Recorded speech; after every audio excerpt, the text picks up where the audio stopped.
எல்லாருக்கும் வணக்கம். கடமையை செய், பலனை எதிர்பார்க்காத. என்னடா நம்ம எதுக்கோ எதிர்பார்த்துட்டு இருந்தோம், இது என்ன ஒரு ஸ்லோகம் சொல்றான்னு பாக்குறீங்களா? எந்த விஷயத்துக்காக நீங்க எதிர்பார்த்துட்டு இருக்கீங்களோ அதுக்கு முன்னாடி ஒரு ஸ்லோகம், ஒரு குட்டி கதை. ஏன்னா இந்த வீடியோ முடியும் போது அந்த ஸ்லோகத்துக்கும் அந்த குட்டி கதைக்கும் ஒரு லிங்க் இருக்கு, சரிங்களா? கடமை செய், பலனை எதிர்பார்க்காத, அதான் அந்த ஸ்லோகம். எனக்கு ரொம்ப பிடிச்சது. என்னடா இது கடமையை செய்ய சொல்றாங்க, பலனை எதிர்பார்க்க வேணான்றாங்க. நிறைய பேருக்கு அந்த ஸ்லோகம்ல ஒரு டவுட் ஒன்று இருக்கு.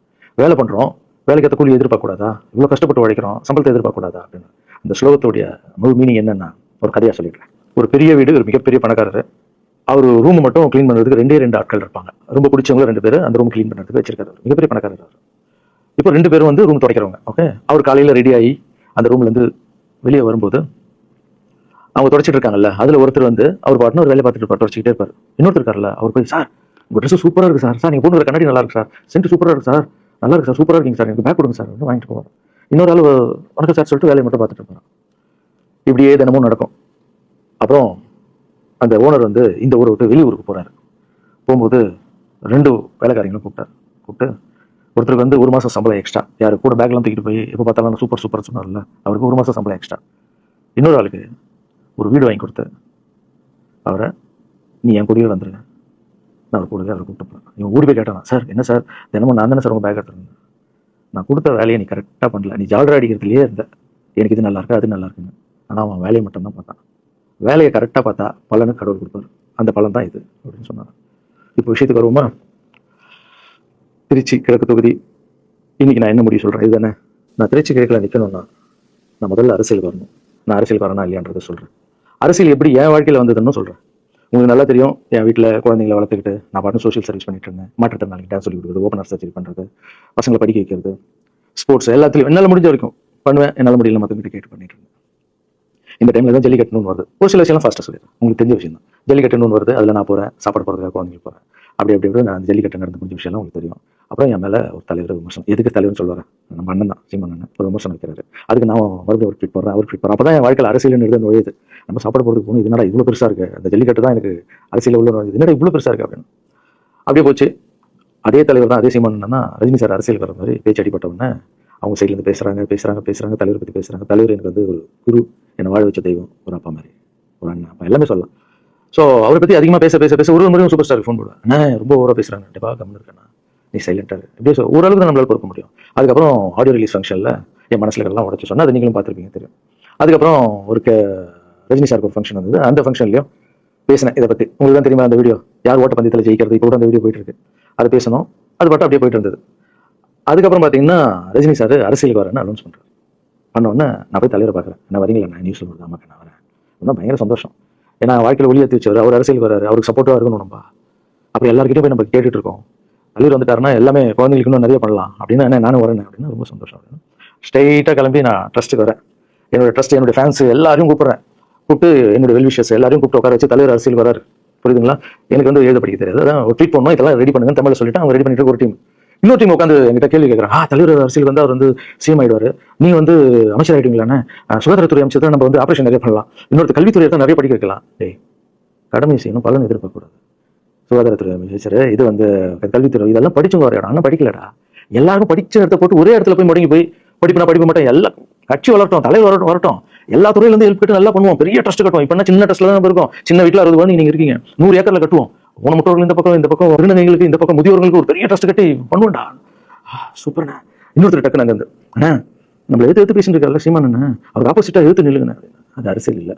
ஒருத்தர் மேல கோவத்தால நம்ம அரசியலுக்கு வந்தா அது வந்து விருப்ப அரசியலா மாறும். அரசியல் நடந்து மக்களுக்கு நல்லது பண்றதுக்காக வரணும். இப்போ அவரை நான் அழிக்கணும், அவரை நான் ஏதோ ஒன்று செய்யணும்னு அந்த ஆசையில வந்தேன்னு வச்சுங்களேன், ஆசைனா கோவமா மாறும்.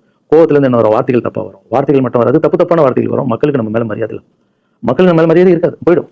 ஸோ அதால அரசியலுக்கு வரணும்னா அவர் அடிக்கிற வழியா இருக்கு. பதிவை பத்தி பேசுறத ஃபர்ஸ்ட் விடுங்கடா, ஃபர்ஸ்ட் வேலையை பார்க்கணும். நம்ம தலைவர் வரணும்னு சொல்லிட்டாரு, ட்வீட் போடுங்களா அப்படின்னு ட்வீட் போட்டுட்டு அங்கே போட்டுட்டு வீட்டுக்கு போறேன். இங்கதான் பெரிய ட்விஸ்ட் இருக்கு எனக்கு. வீட்டுக்கு போனோன்னா எப்பவும் நான் அம்மா கிட்ட போய் ஒரு விஷயத்த சொல்றதுக்கு முன்னாடி ஒரு சர்ப்ரைஸ் ஒன்று பண்ணுவேன். எங்க அம்மா கோவில் கட்டுறது கூட, கோவில் கட்டிட்டு ஸ்டாச்சுலாம் ஆர்டர் பண்ண தான் அந்த ஸ்டாச்சுவே காமிச்சாங்க அம்மாக்கு. அதே மாதிரி அரசியல் விஷயத்துல போய் சொல்லலாம்னு அம்மா கூப்பிட்டு ஃபேமிலி எல்லாம் உட்கார வச்சு, அம்மா தலைவர் அரசியல் வராரு, சரிக்கண்ணா நானும் அரசியல் போறேன், அப்புறமா ட்வீட் போட்டிருக்கேன் அப்படின்னு அம்மா முகம் டக்குன்னு மாறிட்டு ஓகேண்ணா சாப்பிடலாம் அப்படின்னு எழுந்து போயிட்டாங்க. என்ன இப்படி போக மாட்டாங்களா, ஒரு விஷயத்த சொன்னா சூப்பர் கண்ணா பேசுவாங்களே, 1 hour அழுகிற நல்லது கெட்டது எல்லாம் பேசுவாங்க, என்ன போயிட்டாங்க அப்படின்னு ஒரு ஃபீல். சரி உடம்பு சரியில்லை அப்செட்ல விட்டேன். அப்புறம் 2-3 நாள் அவங்க கிட்ட பேசவே மாட்டாங்க. கூப்பிட்டு என்னமா உங்களுக்கு பிரச்சனை, ஏதாவது தப்புனா அடினா அடிச்சிடுமா, என்ன பேசாம இருக்குன்னா, இல்ல கண்ணா நீ அரசியல் போனது எனக்கு பிடிக்கல அப்படின்றாங்க. ஏமா அரசியல் பண்ண பிடிக்கல, இல்லை கண்ணா, அது ஒரு சாக்கடை, அரசியலுக்கு போகக்கூடாது. அது வந்து பணம் கொடுக்குறாங்க அரசியலுக்கு, ஊட்டு வாங்குறதுக்கு பணம் கொடுத்து தாங்க நான் ஜெயிக்கிறாங்க. அது இப்போ ஜாதி இல்லைன்னு ஜாதி இருக்கு, மதம் இல்லைன்னு மதம் இருக்கு. அந்த சாக்கடைக்குள்ள நீ போகாதப்பா. நம்மளுக்கு வாழ்க்கை ஒளி வச்சு ஏற்றி வச்சவங்க நம்ம சூப்பர் ஸ்டார். அவர்கிட்ட என்ன கூட்டு போப்பா, நான் சொல்றேன். அவர் ஒரு ஆன்மீகவாதி, அவரும் அரசியலுக்கு வருவானா இந்த வயசுல, அவர் நிம்மதியா இருக்கட்டும். எதுக்கு அரசியல் வர, என்ன கூட்டு போ, அப்பாயின்மெண்ட் வாங்கி கொடுங்க, அப்பாயின்மெண்ட் வாங்கி கூடா. நானும் வேற கனவு வந்து மைண்ட் வைஸ். அம்மா நான் சொல்றது கேளுமா, நம்ம எத்தனையோ இப்போ வந்து எல்லா குழந்தைங்களுக்கும் ஒவ்வொரு ஸ்டேஜ்ல போய் கேட்டு கேட்டு தானே ஹெல்ப் நடக்குது. இப்போ தலைவர் வந்துட்டாருன்னா நம்ம தாராளமா பண்ணலாமா. உன் கையில எவ்வளவு காசு இருக்கோ அதுக்கு மட்டும் செய், அரசியல் வேணாம்னு சொல்றேன் அப்படின்னு போயிட்டான். அந்த ஃபேஸ் வந்து அதுக்கப்புறம் அடிதான். அந்த சரி, இந்த உலகத்துல அம்மா மீறி பண்ணலாம், ஆனா நான் உருப்பட மாட்டேன். நல்லா தெரியும் இந்த உலகத்துலயே எனக்கு யாருன்னா எங்க அம்மா தான். அது அம்மா இல்லை, எங்க கடவுள்னே சொல்ல, நான் எதிர்க்க பார்க்குற கடவுள். சரி அம்மா சொல்லி புரிய வைக்கலாம்.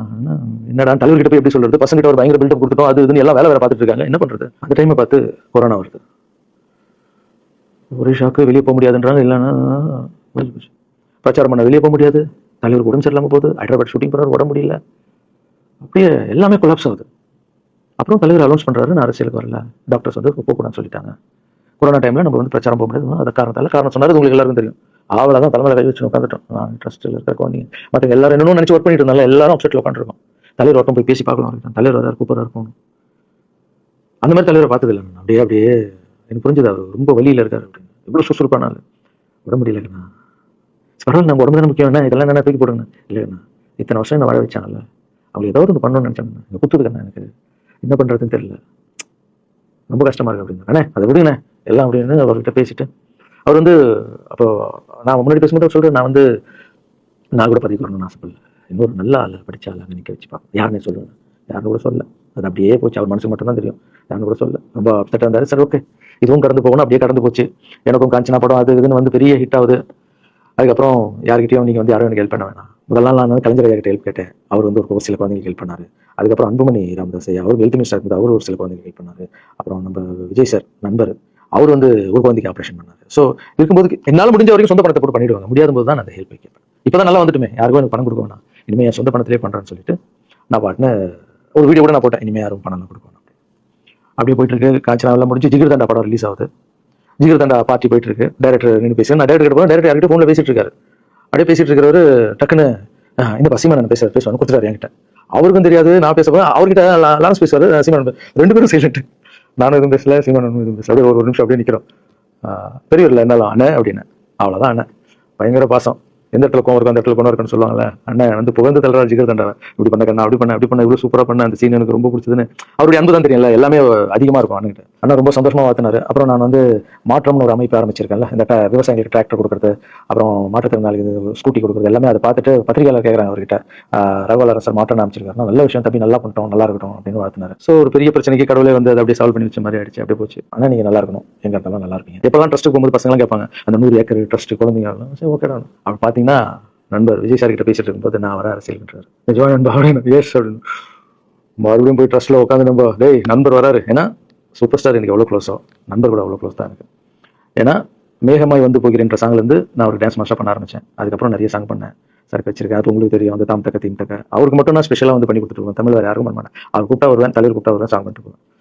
அவர் வரணும் போது எஸ், ஏன்னா அவர் ஒரு முடிவு எடுக்க மாட்டார், எடுத்தாருன்னா அவர் நல்லா உழைப்பார், நல்ல உழைப்பாளி பண்ணுவார் அப்படின்னு நினச்சி மறுபடியும் போய் ட்ரஸ்ட் ஆளுங்கெல்லாம் பேசுறதுக்கு முன்னாடி, ஐயோ அம்மா இருக்காங்களே பிடிக்காத, ஃபர்ஸ்ட் அங்கே கரெக்ட் பண்ணுவாங்கல்ல, அங்கே போனேன். அம்மா நண்பர் அரசியலுக்கு வராருமா, என்னம்மா அப்பதான் ஓகே, இப்போ எல்லாம் மாறி இருக்கு, போலாமா, நீ ஃபர்ஸ்ட் அவர்கிட்ட ஒரு அப்பாயின்மெண்ட் வாங்க, நான் கூப்பிட்டு போறேன் அப்படின்னா. வராது தம்பி, இது ஒரு சாக்கடை, நீ அரசியலுக்கு வராத, நீ ரொம்ப சைலண்டான ஆளு, உனக்கு இதெல்லாம் செட் ஆகாது, பணம் கொடுத்தாதான் ஜெயிக்க முடியும், ஜாதி இருக்கு மதம் இருக்கு, இதெல்லாம் தாண்டி வந்து கஷ்டம், நான் அவர்கிட்ட சொல்றேன் அப்படின்னு. அப்படியே மா புரிஞ்சுக்குமாண்ணா, டேய் மீன் குழம்பு வச்சுருக்கேன் சாப்பிட்றேன், அதே மீன் குழம்பு. ஓகே நான் நினச்சிட்டேன் நம்ம ஜாதகத்தில் இல்லை போல, சரி விட்டுடலாம், சரி இப்போ விட்டுருவோம், ஒரு 2-3 நாளைக்கு அப்புறம் மறுபடியும் பேசுவோம் அப்படின்னு மறுபடியும் பேசுகிறேன். அதே மாதிரி தான் நானும் நண்பர்கிட்ட பேசுகிறேன், அம்மா அப்படி சொல்கிறாங்க, அவங்களுக்கு தெரியல, அவர் நிறைய பேச மாட்டார், வயசானவங்கல்ல, தெரியல, வந்தப்புறம் புரியும், ஒரே வார்த்தை தான்.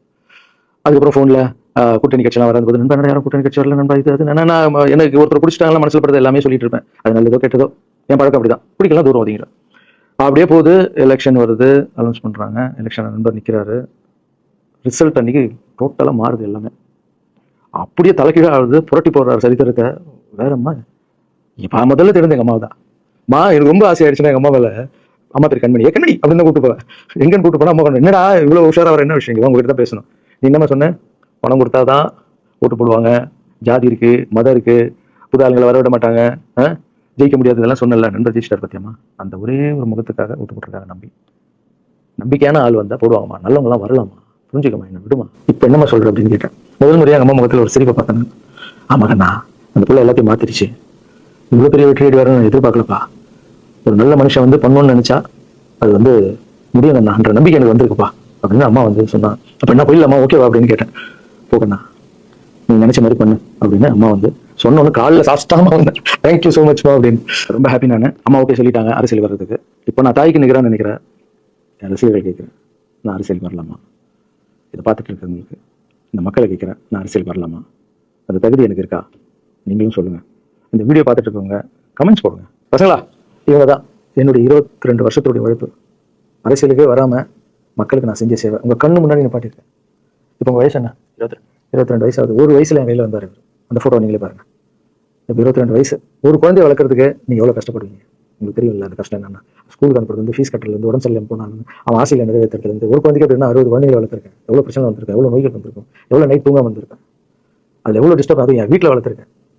இதெல்லாம் எதுக்கு பண்ணணும்னா, எந்த ஒரு எதிர்பார்ப்பும் இல்லாமல் கடமை செய் பலனை எதிர்பார்க்காதான்ற அந்த வார்த்தை எனக்கு ரொம்ப பிடிக்கும். அதுக்காக செஞ்சுருக்கேன், என் மக்களுக்காக செஞ்சுருக்கேன். ஏன்னா மக்கள் தான் என் படத்தை வந்து பார்க்குறாங்க. மக்களால் தான் நான் கார் வாங்குறேன், வீடு வாங்குறேன், சந்தோஷமா இருக்கேன். அவங்களுக்கு இந்த சொசைட்டிக்கு நான் ஏதாவது பண்ணணும். அரசியலுக்கு வரதுக்கு முன்னாடி பண்ண விஷயங்கள் பார்த்தீங்கல்ல. 22 வருஷம் வச்சிருக்கேன். ஒரு கதை ஒன்று சொன்னல, 2 வேலைக்காரங்க இருந்தாங்கன்னு. சின்சியராக யாருக்கும் ஜால் அடிக்காம எதுவும் பண்ணாமல் என் தொழிலுக்கு தர்மமா, என் மக்களுக்கு தர்மமா என்ன பண்ணுமோ 22 வருஷம் உழைச்சி உங்க கண்ணு முன்னாடி நிப்பாட்டிட்டேன். அந்த ஓனர் ஒரு பலன் கொடுத்தார்ல, அந்த ஓனர் யார் தெரியுமா? கடவுள். அந்த கடவுளுக்கு தெரியும் எனக்கு என்ன பலன் கொடுக்கணும். இதுக்கு தான் அந்த கதை லிங்க் ஆகும்னு சொன்னேன். ஸோ நீங்கள் சொல்லுங்கள், நான் அரசியலுக்கு வரணுமா வேண்டாம்? வேண்டாம் சொல்லுங்கள். வாப்பா, வாடகண்ணா, வா நண்பா, வாங்கண்ணா அப்படின்னு சொல்லுங்கள். என் முடிவு நான் உங்களுக்கு சொல்கிறேன். உங்கள் முடிவுக்காக காத்திருக்கேன். செய்திகளை உடனுக்குடன் தெரிந்து கொள்ள யூடியூப்ல சப்ஸ்கிரைப் பண்ணுங்க, Facebook, Instaல ஃபாலோ பண்ணுங்க.